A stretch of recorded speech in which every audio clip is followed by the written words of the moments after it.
Okay, let's get started. We're going to move, since we're running a little late, we're going to move right into the panelists. This is a session, we've heard a lot about the benefits of hydrocarbons, but when I read the New York Times, Paul Krugman assures me that transition to all solar and wind power will be minimal cost. It'll actually even make us money. So to talk about that today, we have a distinguished panel. Rob Bradley, founder of IER and the author of all these mini books that you can see there, including Oil, Gas, and Government, which is a masterful history of the relationship of oil and government. Then Professor Peter Grossman of Butler University, economics professor there, in his book, U.S. Energy Policy and the Pursuit of Failure, is a great read, and will remind you that however bad things seem now, they were worse in the 70s.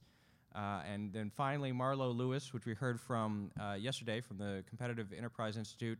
He's back for encore performance. So with that, Rob.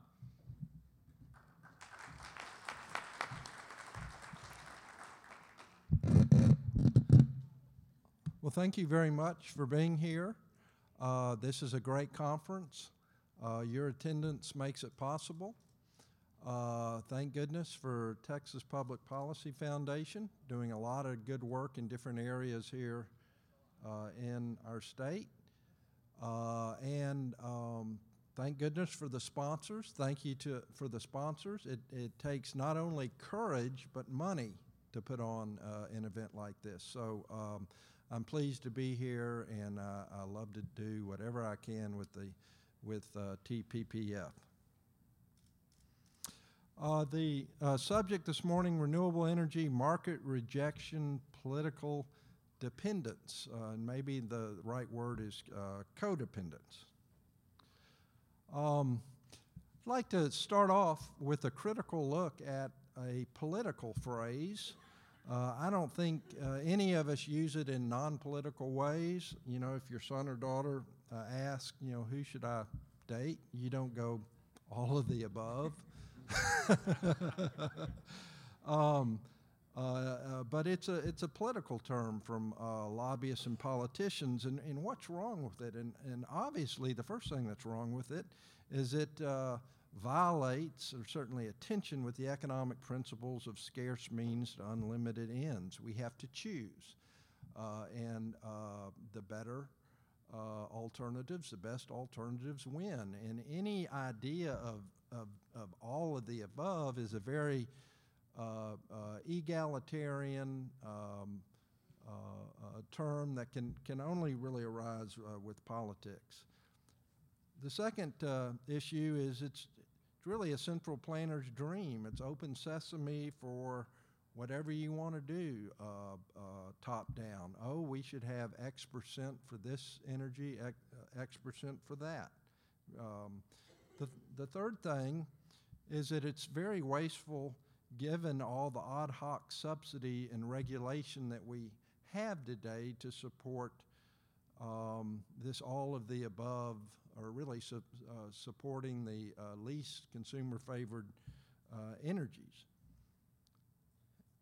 And finally, what this is all about is cronyism by a business political elite. And I thought the left, at one time I thought the left was pro-consumer, and at one time I thought the left was against, the backroom dealings of business political elite. But how the climate change debate has changed so many things. I believe a worldview is required to understand energy reality. We've heard a lot of themes about energy reality, and Kathleen yesterday mentioned that there's nothing really special about fossil fuels except they're the best. Well, I would say there is something special about fossil fuels that makes them very different from renewables, and that is the density of fossil fuels versus dilute renewables. This is a classic cartoon in the New Yorker from years ago. It says so much, and some of you have seen this before, but one caveman saying to the other something not just not right. Our air is clean, our water is pure, we all get plenty of exercise, everything we eat is organic and free range, yet nobody lives past 30. And add to this, our energy is renewable. For most of mankind's history, up until the last several hundred years, the market share of renewable energy was 100%. It was an era of energy poverty, blowing wind, falling water, but particularly biomass, burning woody matter. And so when you look at it this way, you know, renewables aren't the future. Renewables is the past of energy poverty that we've moved beyond. We're in the carbon energy era and will be for centuries to come under most or under a number of forecasts. Now, the idea that wind is somehow new is a fallacy of history. Here's a critique from 1838. There might be some before this, but I hadn't found them, and I read books like this, so y'all don't need to. It says, quote, the disadvantages of wind are its uncertainty, both in quantity and in time, and the difficulty with which it is regulated. And he talks about the irregularity of wind, and the term we use today is intermittency. Here is a wind turbine actually producing electricity, an experimental wind turbine from 1891. And here is another more micro on-the-farm application from the 1920s. The idea that wind power for generating electricity is new is a historical fallacy. And the limits of wind power were recognized in a classic book written in 1865 by William Stanley Jevons. And the quotations, there's two quotations here. The first one talks about intermittency. He recognized it. Political economists in the 19th century understood that wind power could not be a primary energy. And the second point that Jevons makes in this quotation is that if you're trying to duplicate the energy created by dense fossil fuels, and coal in particular at the time, you would have to cover the island, cover England with turbines. So this brings up some environmental issues that we'll talk about here in a minute. Same thing with hydropower. If you have if you have droughts and you don't have a good hydro year, a good water year, what do? You really cannot depend on hydropower for that much of your baseload electricity. Or it's very risky, and it's also seasonal. And biomass, the problem there is that if you're trying to replicate the amount of energy from dense fossil fuels, you will have to dedicate lots and lots of acreage for plants and trees. And geothermal, it's very limited. So we've had this quest for many, many decades. Renewables are the future. The U.S. will get 20% of its needs. This particular forecast was by 2000. Here's another article from the Wall Street Journal, and everything is about the same except for the page number as far as I can tell. It's same thing. This could be a quotation in the Wall Street Journal tomorrow. The feudal crusade, the mirage of renewable energy.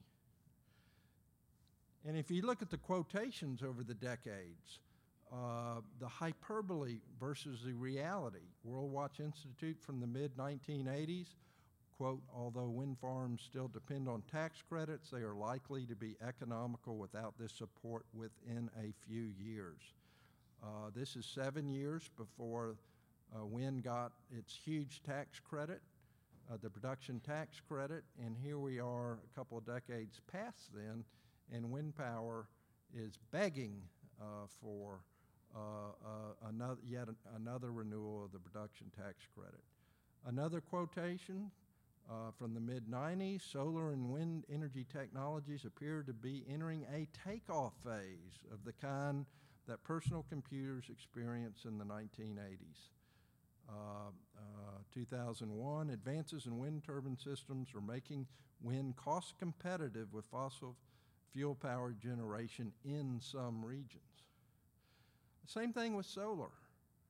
1980, Royal Dutch Shell and the majors, they tried with wind and solar, and they've pretty universally failed, except for getting a lot of government subsidies. Quotation from 1980, the solar market could explode. A decade later, so the solar economy is almost economically competitive with fossil fuels. And more recently from Forbes, utility scale solar power is poised to become cost competitive with natural gas by 2025, according to a new report.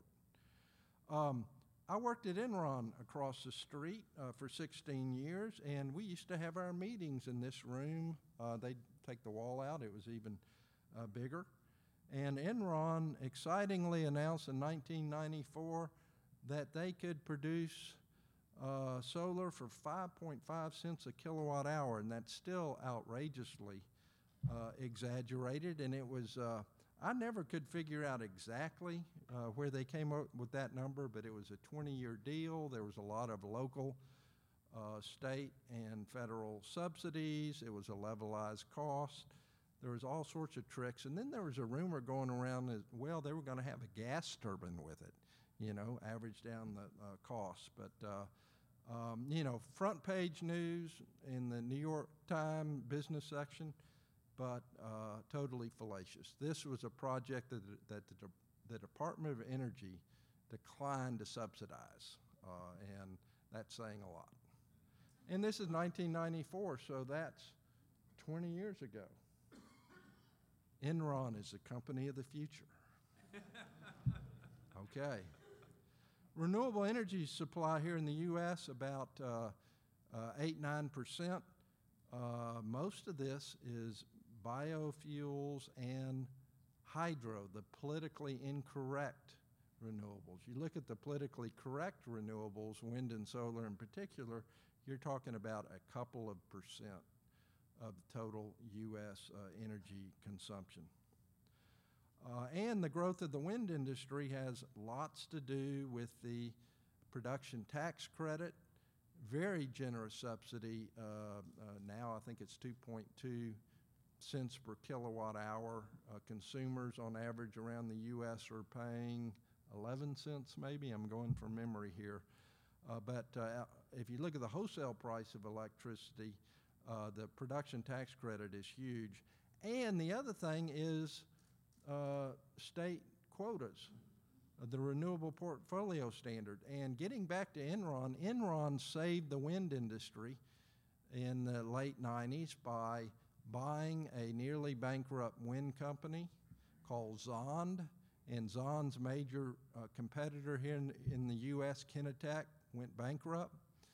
And what Enron did after they bought Zond and turned it into Enron Wind Company, the largest wind company in the U.S., Enron worked to pass an electricity restructuring bill in the late 1990s that Ken Lay and George W. Bush had much to do with. And there was a provision in there, a mandate for the state of Texas for any distributor of electricity that distributor would have to buy a certain amount of the electricity from qualifying renewables, and that was wind power.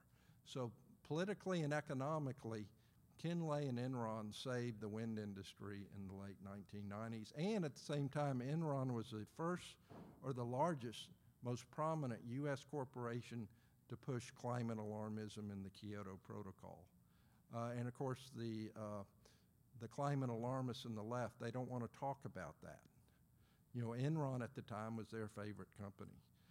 Tax preferences, much more for renewable energy than oil and gas, particularly if you look at it on the amount of energy produced.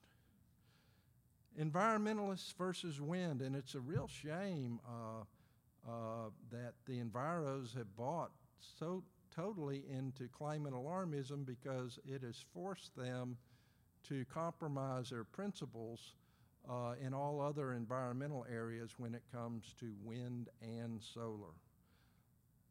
How are we doing on time? That means?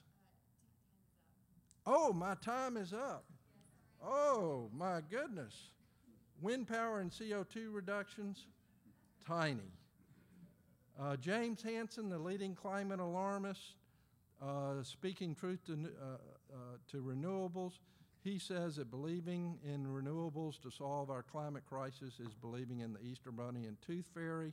And I'm going to end with a wonderful quotation from Peter Huber that I think we should all think about. He says, quote, "The greenest fuels are the ones that contain the most energy per pound of material that must be mined, trucked, pumped," or you're with me, you're fast, pumped, piped, and burnt. Extracting comparable amounts of energy from the surface, think of renewables, would entail truly monstrous environmental disruption. The greenest possible strategy is to mine and to bury, to fly and to tunnel, to search high and low where the life mostly isn't, and so to leave the edge, the space in the middle, living in green. Fossil fuels are the most environmentally benign energy source because of their density. Thank you very much.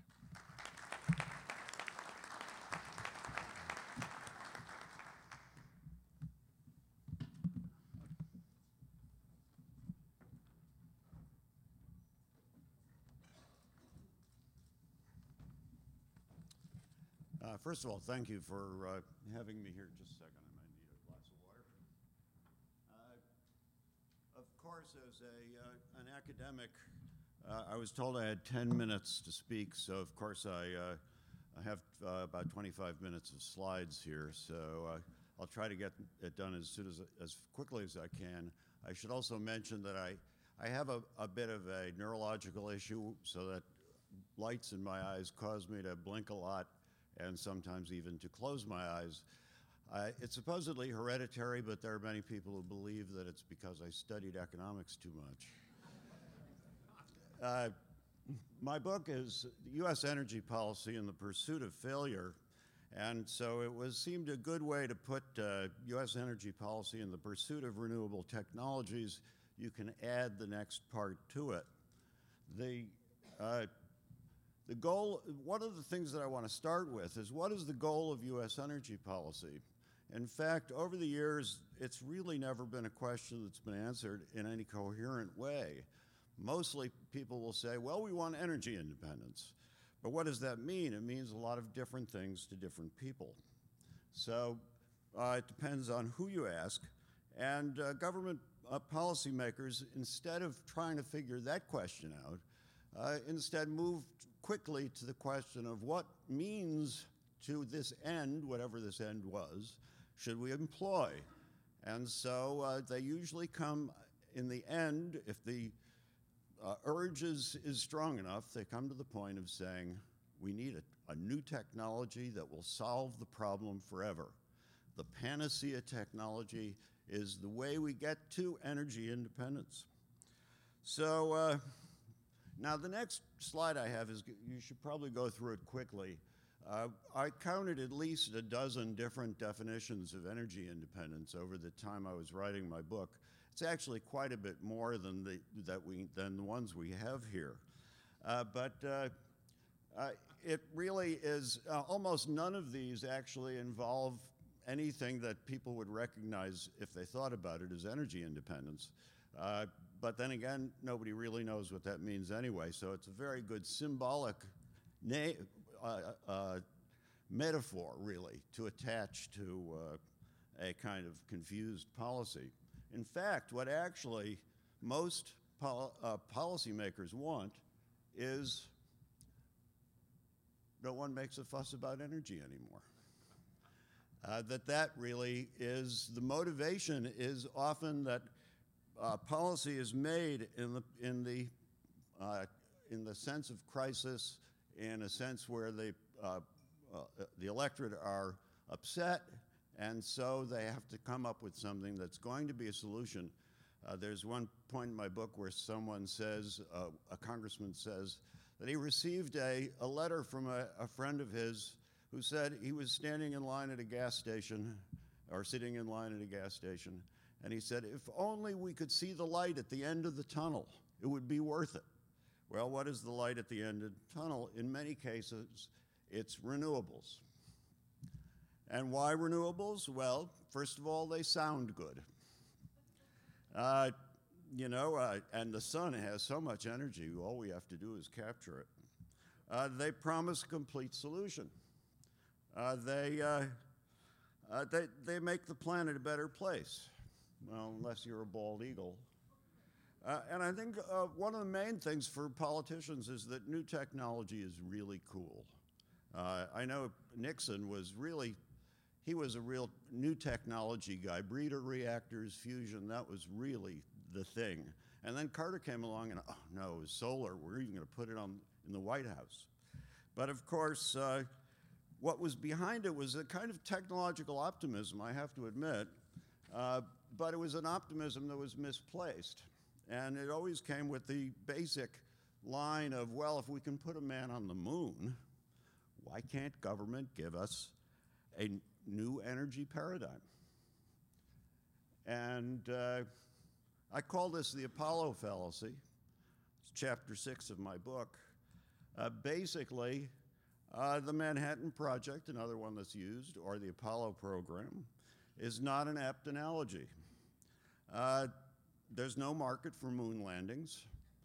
When was the last time any of you had to choose between going to the moon or going to Paris? When did any of you have a question about whether you needed a nuclear explosive or a chemical explosive of the same power? In fact, these are not technologies that are meant to be part of a market. Most renewable technologies in energy have already been demonstrated, which is all that the Apollo program did. And in fact, I love the quote that I have in my book.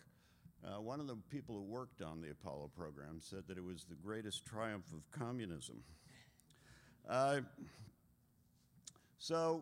New technologies, instead what we get are programmatic efforts in which the government says, in 10 years we will, like Kennedy did with the Apollo program.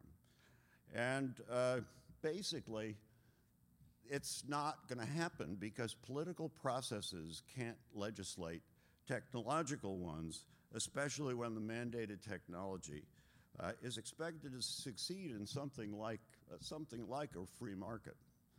And they never have succeeded and are unlikely ever to succeed. The policy, it's probably not for me. The major energy legislation, as I said before, has always been passed in a sense of crisis. And the goals then, the bigger the crisis, the more grandiose the goals become. And the general idea is repeated over and over again in legislation for the past 40 years. It really has been, it's quite remarkable. You could cut and paste the debates in Congress over energy from the 1970s into debates in 2005 and 2007 without any loss of coherence. There's loss of coherence in the original statement, but they would follow very easily. You just plug in different names.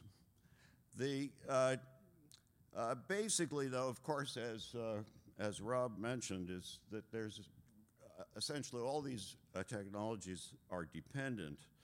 And so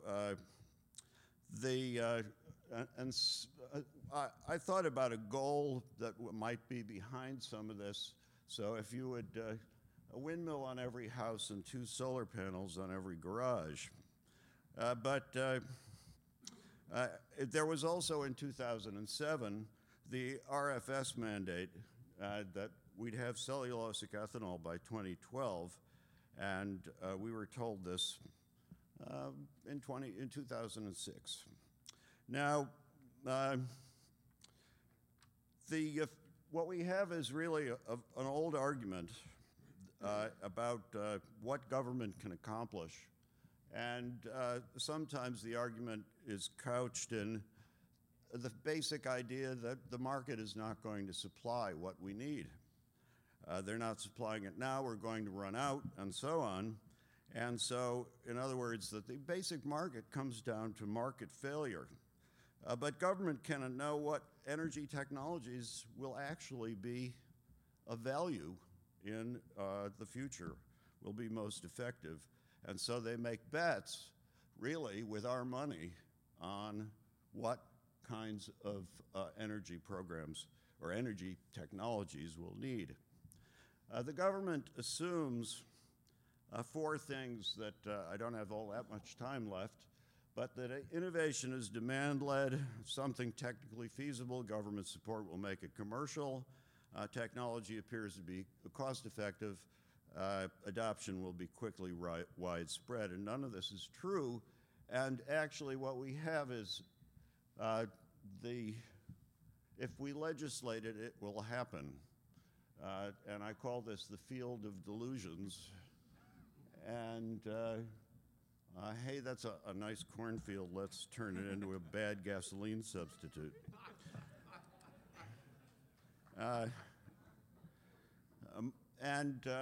Markets versus mandates. Rob said something about this, so we can go through it pretty quickly. But basically, it's trying to fuse centralized decision-making onto decentralized processes. And just wanted to finish a little bit with, Rob showed the 20% of energy would be solar by 2000, and commercial fusion would be ready by 2001. Cellulosic ethanol, the fusion was really quite hysterically funny. If it wasn't, they were spending money, our money, where they said in Congress that this act will bring us to the, will be remembered in the same way as the discovery of fire. And family cars would get, I'm just about ready to finish. I've already got my time up. Very hard for an academic to finish. A family car would get 80 miles per gallon by 2001. And this is a very recent one. I read it in the Wall Street Journal about a year or so ago that Secretary Chu had told President Obama that the price of a car battery would fall from about $13,000 to $3,000 by 2015. So all those cars that now cost really much more than they're actually putting on the sticker are actually, because this obviously must have happened, it must be actually that the price is falling rapidly, but of course it isn't. And in fact, even as that was spoken, they hadn't fallen in 3 years. So finally, last slide, government spent billions with little or no obvious benefits, and this is an example of dismal government failure. Thank you.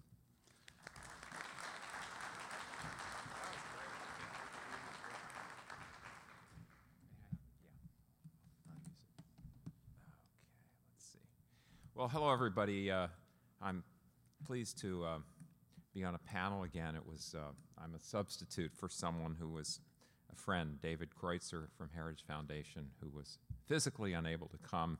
And so I cobbled together a little presentation last night, and I hope I can add something to what these brilliant presentations have already shared with all of us. I just, after listening to Professor Grossman speak, it reminded me of this great book that came out in 1990 by 3 MIT professors, Ben Ball, Thomas Lee, and Richard Tabors, called Energy Aftermath. And it was a retrospective basically on the Carter energy programs. And their conclusion at the end of the book, they summed up the whole experience and the lesson to be learned in one sentence, which was, if an energy technology is commercially viable, no government support is needed. And if it's not commercially viable, no amount of government support can make it so. And, and I think we've just seen plenty of evidence of that. This is a little personal story. I was driving back from Freedom Fest with my wife and my son from Las Vegas, and we passed along this facility in the Mojave Desert, and I was literally blinded by the light. It was like looking into the bright lights of a headlight at night of an oncoming vehicle, and this is broad daylight. What I was looking at was brighter than the sky, and it gave me spots in front of my eyes, and I was wondering, what is this thing? And the science fiction fan in me was just thrilled because I could see what looked like these large towers caught in the crosshairs of myriad energy beams. So what is this? Well, this is the Ivanpah Solar Facility.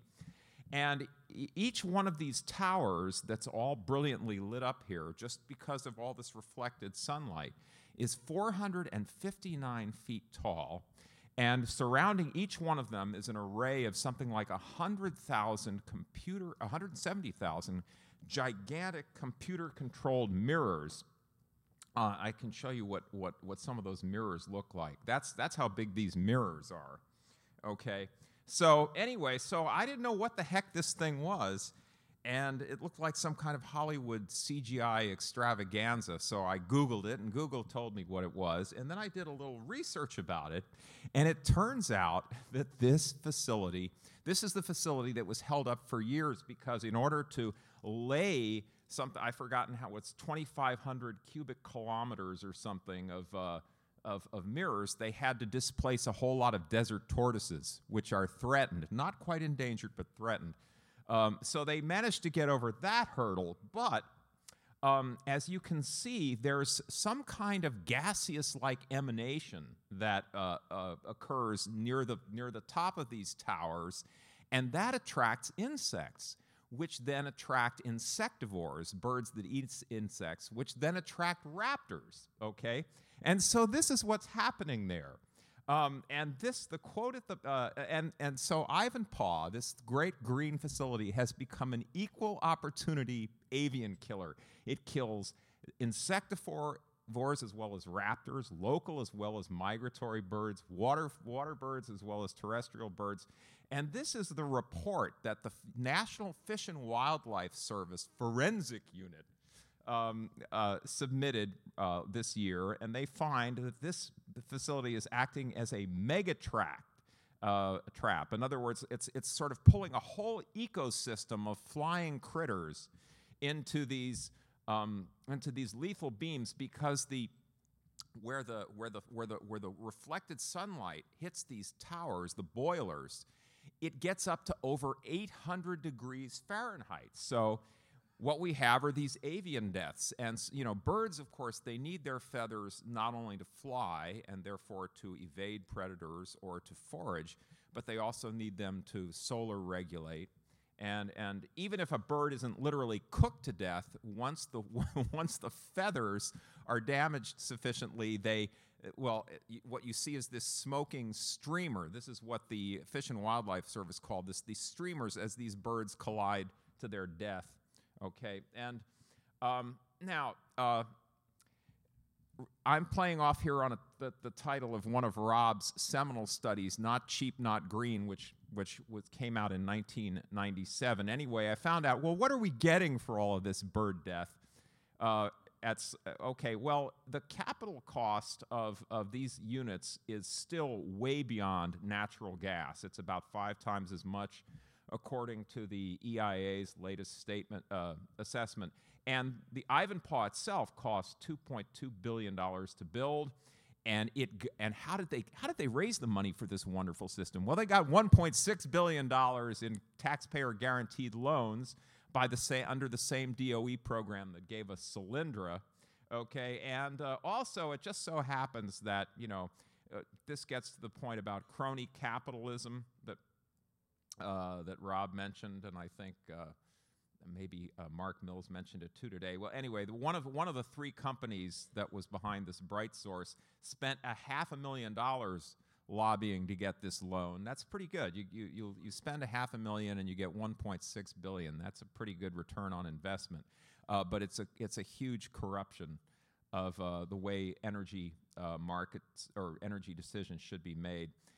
Now, they have an excuse, of course.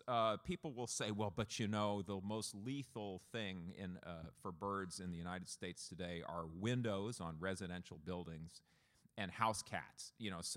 So whatever damage wind turbines do or solar panels do, it's trivial.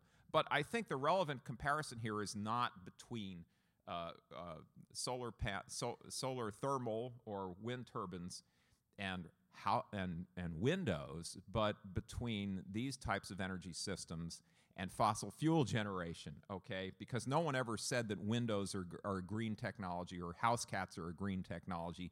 They do claim that wind and solar are green. And so, does the typical natural gas plant or coal-fired power plant kill birds as promiscuously as these sorts of facilities do? Well, not unless they have a hell of a lot of windows and house cats. Okay, so now I wanted to just touch on something that Rob said before, and I think this is probably all I'll have time to do. But you often hear the other side saying, oh, well, wind and technology, that's the future. The fossil fuels, that's part of the dead past. And so I was thinking about that. I hear that so much. What's really behind that? Is it merely self-promotional PR? Or is there actually kind of a psychological warfare component to this? And I think there is. Clausewitz told us that war is a continuation of policy or politics by other means. Now, the unstated implication of that, which is almost never thought about, is that politics is the continuation of war by non-military means. All right, so what did the greatest general strategist of all time, Sun Tzu, tell us about warfare, political or military? That the supreme excellence in the art of war consists in breaking the enemy's resistance without fighting. In other words, you disarm the will of your opponent. You make the opponent surrender before the first blow has been even struck. And so this is why political partisans or military opponents throughout time have tried to persuade their adversaries, tomorrow belongs to me. Do you all remember what that comes from? That was that famous Nazi song, all right? You could see it in the movie Cabaret, Tomorrow Belongs to Me. This is, well, gosh, if tomorrow belongs to you, I just better quit, Or the future is already written, and so you are obsolete. I got this from a great Twilight Zone episode here. I don't know if you remember this. Henry Wordsworth, who was a librarian, he's called up before the head of the totalitarian state, and says, what's your profession? I'm a librarian. You are obsolete. The state has no need of books. And so resistance is futile. All right, so that's what they want to persuade you of. And of course, and I have some examples here, of people saying the same sort of garbage about how fossil coal and natural gas are 19th century sources and so on. But anyway, what I think Rob has shown you is, okay, so coal generation started in 1882 with Thomas Edison, but so did hydropower, which the people in Washington and Oregon are all high in their, sitting on their high horse saying, oh, well, we don't need coal. Well, yeah, because you use so much hydro. When did that start? Rob had this wonderful picture of the wind turbine. Here's a picture of a solar concentrator, which is kind of the prototype for what we saw at Ivanpah. And so, these are all irrelevant arguments. It's the cost and performance of the technology that matters, not when it was first invented, not when it was first deployed at commercial scale, because all energy technologies, as Mark Mills pointed out today, continually innovate, improve, And so the real question is, what is the best buy for consumers today and in the foreseeable future? And that can only be determined in the marketplace, not by government mandate. Thank you.